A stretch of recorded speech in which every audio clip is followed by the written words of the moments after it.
Why would you choose sleep. a truck over living in mom's house? Well, I had a girlfriend, which is Let's get to the bottom of time. this, Dean.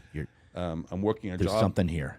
to pay rent, to go to college, to pay, this, and I'm doing this jiu-jitsu thing, which I really liked.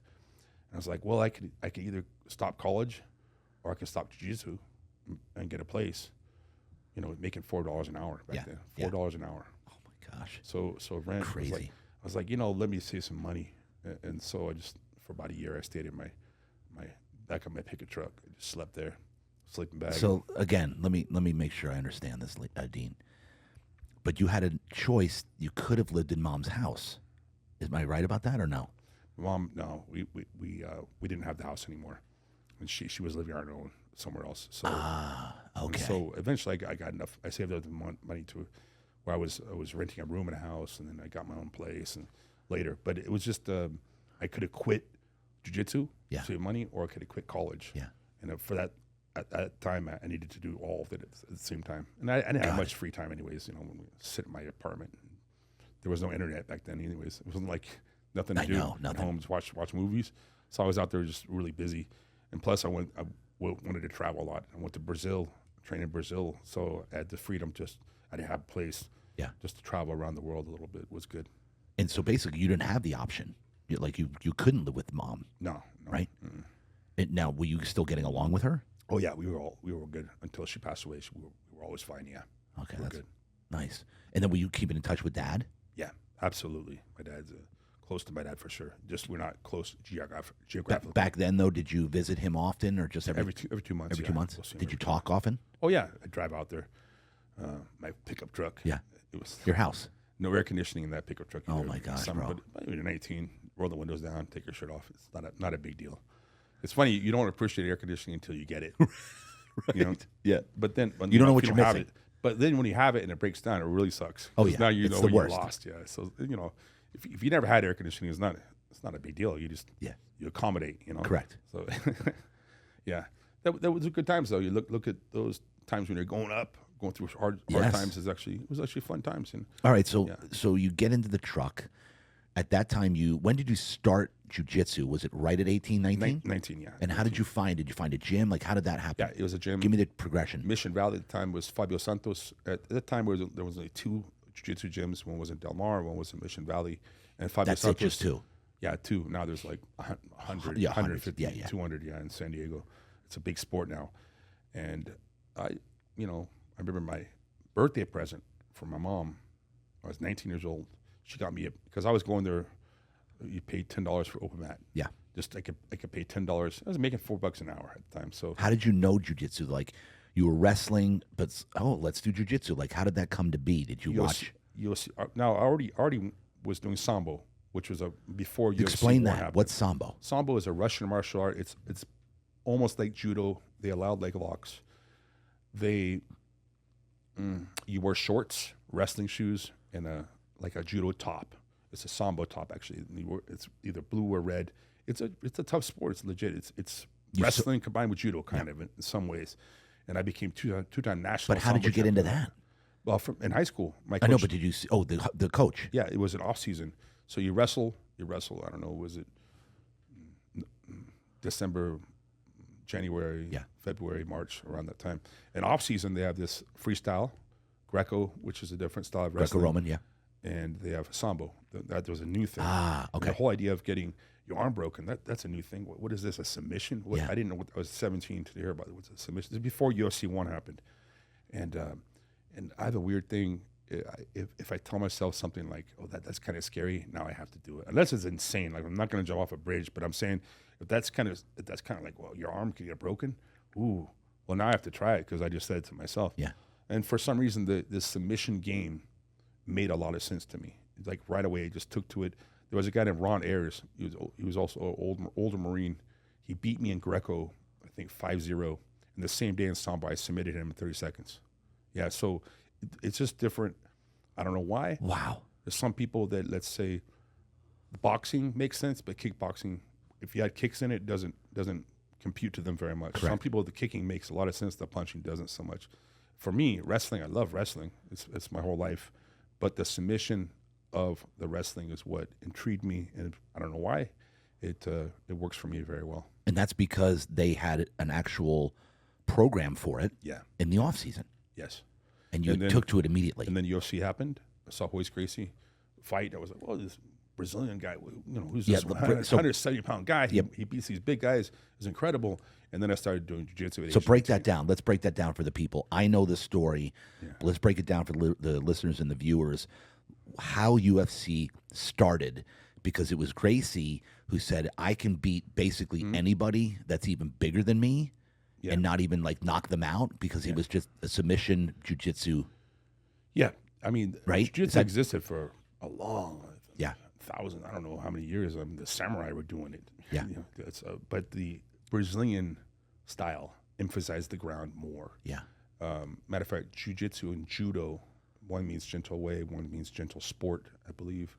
Gentle way is jiu-jitsu, judo is gentle sport, I believe. Judo and jiu-jitsu.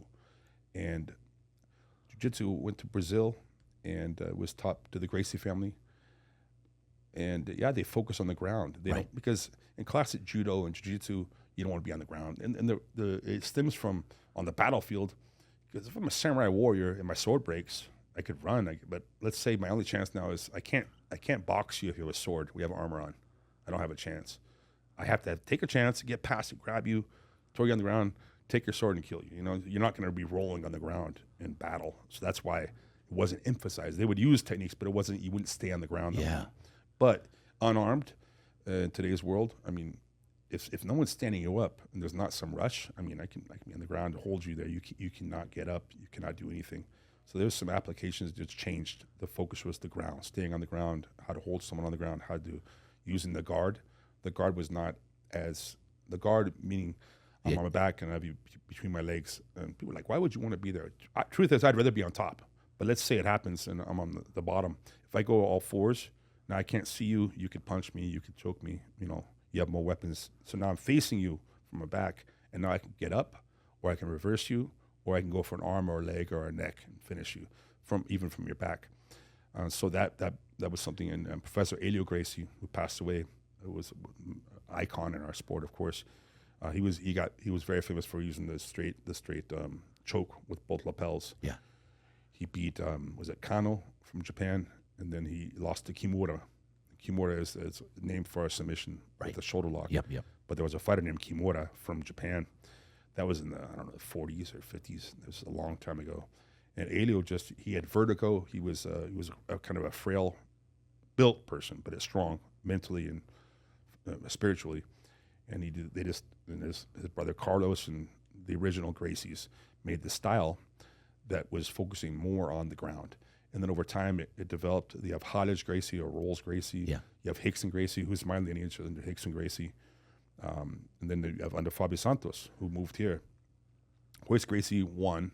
Royce Gracie won the UFC 1, 2, And so and 4. so let's break down UFC 1.